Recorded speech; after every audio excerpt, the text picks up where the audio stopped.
Hey guys, lens കാർഡിൻ്റെ IPO close ചെയ്യാനായി. നാളെയാണ് ലാസ്റ്റ് ഡേറ്റ്, November 4th. അപ്പോൾ അതിൻ്റെ പ്രൈസ് ബാൻഡ് നോക്കുകയാണെങ്കിൽ 382 രൂപ മുതൽ 402 രൂപേൻ്റെ ഇടയിലാണ് ഒരു പെർ ഷെയറിൻ്റെ വാല്യൂ വരുന്നത്.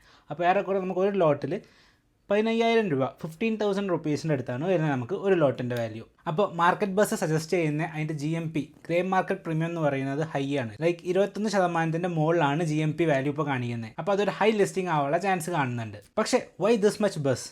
മാർക്കറ്റിൽ എന്തുകൊണ്ട് ഇത്ര മാത്രം ഇമ്പാക്റ്റ് സൃഷ്ടിക്കണമെന്ന് അതിൻ്റെ റീസൺസ് നമുക്ക് നോക്കാം. കഴിഞ്ഞ വർഷം വെച്ച് നോക്കുന്ന സമയത്ത് ഏറെക്കുറെ 300 കോടിയുടെ മുകളിലുള്ള നെറ്റ് പ്രോഫിറ്റ് ആണ് അവർക്ക് ഈ കൊല്ലം ഫൈനാൻഷ്യൽ ഇയർ 25 കാണുന്നത്. എന്ന് വെച്ചാൽ ഒരു ഡ്രാസ്റ്റിക് ഇൻക്രീസ് ആണ് കാണുന്നത്. പിന്നെ വേൾഡ് വൈഡ് നോക്കുന്ന സമയത്ത് 14 രാജ്യങ്ങളിൽ സ്പ്രെഡായിട്ട് 2800 സ്റ്റോഴ്സാണ് അവർക്ക് അവൈലബിൾ ആയിട്ടുള്ളത്. അതിൻ്റെ ഫുൾ സപ്ലൈ ചെയിൻ നോക്കുന്നത് അവർ തന്നെയാണ്. ഫ്രം ഡിസൈൻ ടു ഡെലിവറി എല്ലാം ലെൻസ് കാർട്ട് തന്നെയാണ് നോക്കുന്നത്. പിന്നെ സ്റ്റഡീസിനനുസരിച്ച് ഇന്ത്യൻ ഐവെയർ മാർക്കറ്റിൽ ഫൈനാൻഷ്യലിൽ FY30 ആകുമ്പോഴേക്കും ഡബിൾ ഓഫ് ദിസ് ഗ്രോത്ത് ആവാനാണ് ചാൻസ് എന്നാണ് കാണുന്നത്. ഇതൊക്കെ വെച്ച് നോക്കുമ്പോഴാണ് ഇത്രയധികം മാർക്കറ്റ് ബസ് കാണുന്നത്.